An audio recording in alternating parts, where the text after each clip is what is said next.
Hello, I'm Mike Sanborn. I'd like to tell you a little bit about my book, An Alcoholic's Collateral Damage, and it's in memory of my sister Scylla.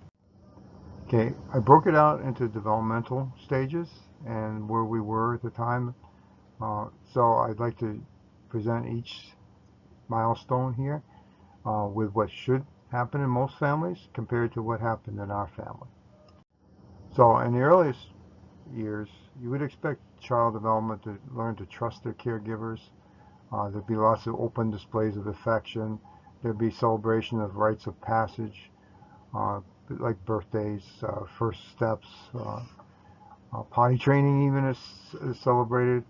Um, Children learn personal control and independence. They learn language and the power it has over others.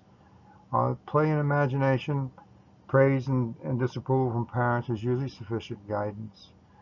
Children feel safe with this type of parental control, and they learn to have power and control over their environment. But in my family, caregivers were unpredictable. My mother dominated, but yet she was not always available. She overreacted and was very demanding to many situations. She's very physically abusive. She'd slap our heads, pinch, pull hair, make us kneel in the corner for hours. My father was around, but he did few things, but the things he did were generally positive. So we were being, particularly my sister Scylla, who I dedicated this book to, she and I were responsible for our younger siblings. So we had no control over our environment, yet we had to control them. So that gave rise to some very intense sibling rivalry. Um, our responsibilities were far beyond our capabilities. They were much too premature. Uh, the verbal and physical abuse of my mother was constant. There were few rewards. Rites of passage were hardly recognized. Certainly they were not celebrated. We never went to any of our friends' birthday parties either. There were no open displays of affection, and we were constantly met with disapproval. Okay, so the earlier grade school years, we moved to California. This is when you'd expect language development, greater control of the environment. As the child develops a sense of purpose, imagination increases, becomes a little bit intuitive about the situations that are around us. And socialization begins, particularly when we start going to school. However, our damaged, we were increasingly parentified, responsible for our younger siblings, and now we were even beginning to have to care for my mother and serve her wants and needs. She did not do much mentoring to develop our social skills to prepare us for going to school. And I remember the role models I had at school was simply just to mimic my classmates. So our family was becoming increasingly isolated. We didn't have friends over, nor did we go to friends' house. And rites of passage were not even recognized no more, no birthday parties, etc. So the lack of parent supervision placed us at greater risk to outside influences, which I wrote about some in the book. Uh, we moved a lot, so we didn't develop any neighbors either that would help us. There was a promise always that things would be better when we moved to that new house, when Dad got the new job. Um, but things never really got better. For a few days, months, maybe it got better, and then it got worse. All right, so then we came back to Vermont. I spent my grade school years. Here you would expect language skills, especially reading, writing, and orally, to be increasing. Conceptual development should be increasing. We learn about time, space, quantities. We become more and more autonomous. Uh, we find success and learn competency with our successes. And parental guidance and encouragement and validation should be all part of a normal development. But in ours, it was a dramatic decline in social status. We came back to live in apartments where we owned houses before. Increased isolation and abuse to maintain control over us. Um, we were protected. The isolation protected the alcoholism of my mother. We learned to lie about it. She maintained control over us with this isolation. Our family identity was wrapped around her, not our individualness. So the less parenting for the skills development. So already in the middle school years, my math skills were better than my mother's, and probably my verbal skills too. We were increased in the child care responsibilities for our younger siblings without the authority to do so. Fewer family finances meant alcohol consumption increase. Brief unsuccessful attempts to join peer activity. I joined Cub Scouts, but that didn't last very long. My father was now becoming intermittently absent. Basically, she was driving him out. All right, so the later grade school years, this is where children develop concrete thought.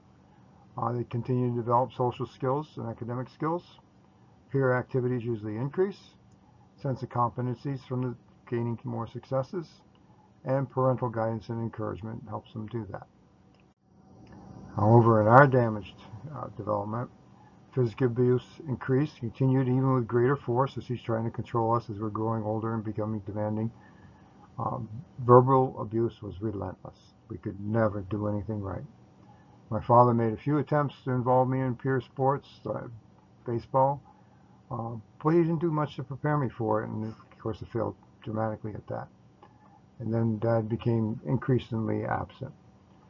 Promises were being made and seldom kept. However, that's the sad part about being an alcoholic. An alcoholic makes you promise you're all happy, and go on your way, but then the promise was never delivered. Okay, mother blamed my father for our social decline. Of course, it was not her alcoholism. We children became responsible for more and more things, including all the housekeeping, which of course declined rapidly. Even our personal hygiene declined. We lived in a house that didn't have water in the wintertime because it froze. Things would be better when the improvement was brief, but followed with greater decline. All right, so junior high school, we expected development. This is where we developed concrete thought. We formed abstract thinking and reasoning. It was just coming in over and above the concrete thought. We're able to do some strategic planning at this age. Personal control over self and environment increases. We develop our own personal ethics and integrity, what's right and what's wrong. And our social skills should be increasing with more activity with our friends. However, in my damaged development, my father was now completely gone. We were learning that peers live differently than us. My mother increased her isolation efforts. She justified our family differences as being not like others, so we left to live our own life. Again, she tried to keep us from socializing with our friends. My sister and I decided to recognize the influence that the money spent on alcohol, how it really drove us into poverty. So we developed a plan to try to convince my mother to stop drinking. It all looked good for a while, though it failed the very night that we did. Extended family support was counterproductive. My mother used to beg money from family members, and particularly my grandfather, needing a new tire or something. And whenever she got money for a new tire, that meant there was more money for alcohol. So that really was counterproductive, forced us deeper and deeper into that. Social worker was very much ineffective. We were lacked in medical and dental care, and she let it go. So mother started conditioning us for our future roles. She was telling, like Gary would always be clumsy and Debbie would always be around to take care of her. Okay, so now in high school. This is where you develop a personal identity and more control of your environment. Abstract and theoretical thinking become fine-tuned. Greater strategy and planning ability. So now we're at this age, we're starting to learn how to apply the concepts that we've learned in other unrelated areas. Peer relations become strong. We're developing some independence. A lot of people get jobs, bank account, started learning how to manage their finances, and we start planning what we're going to do when we graduate from high school. However, in my damaged development, mother further increased the family isolation. She denied or interfered with any developing peer relationships. We could never sign up for sports, go to dances, overnights with friends were all off the table. She stressed responsibility to the family. She further role modeled our further developed our roles in the family. I was going to be the caregiver, and Gary was always going to be the clumsy one, and Debbie was always going to be the one behind to take care of her. She tried to keep us focused on the family because our friends were no good for us. She belittled my father, encouraging me to protect her and care for her. Mother took the money I earned from the part-time jobs I started to get, which further enabled her alcoholism.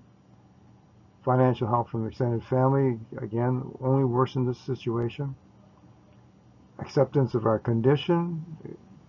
We knew that we couldn't. We tried. We can't get out of it. We tried to talk to my grandparents, and it just simply made things worse.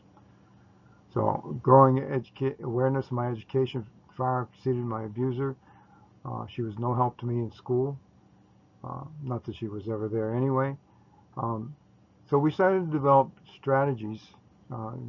This is the time that we developed strategies, but our strategies were warped in that we were trying to figure out how to avoid her and her wrath.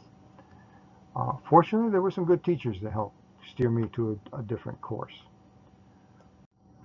Okay, so now after high school, I transitioned to college thanks to these teachers. This is the time with family support that transition, emotionally, physically, financially, and so on. The family recognizes that there's separation anxiety, provides support around that line.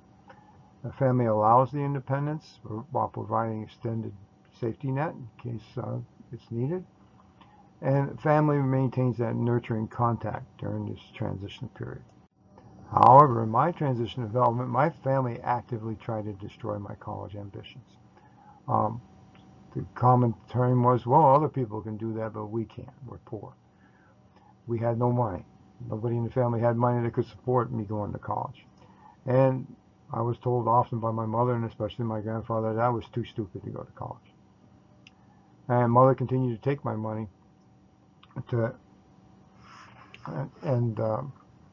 but I finally exerted my independence and says, no, I want to save my money for college. And I saved it up into a bank account, which she promptly drew out and zeroed it out. I had to have her on a bank account because back then I was a minor and I had to have an adult on there. So I gave her access to my money. While at college, I had a difficult time focusing on my studies, worrying about what was going on at home. My academic successes, however, were my greatest motivations, and some professors started to recognize my skills, particularly around math. And the other thing that motivated me at school is all those people that told me that I was too stupid and would not be able to go to college. I was proving them wrong. So collectively, I would like to say that we, growing up in an alcoholic family, that the sibling relationships, they're your longest and they're for life. But our sibling relationships were damaged from the beginning, and they continue to be damaged throughout our life. Because our social skills were lacking, making relationships always difficult and hard to maintain. I had suffered permanent brain damage from my mother's physical abuse that affected my eyesight. She was very successful at her role conditioning. I was the successor, but far beyond what she wanted. I left home, but my younger siblings struggled, and my older sister became outright defiant of my mother.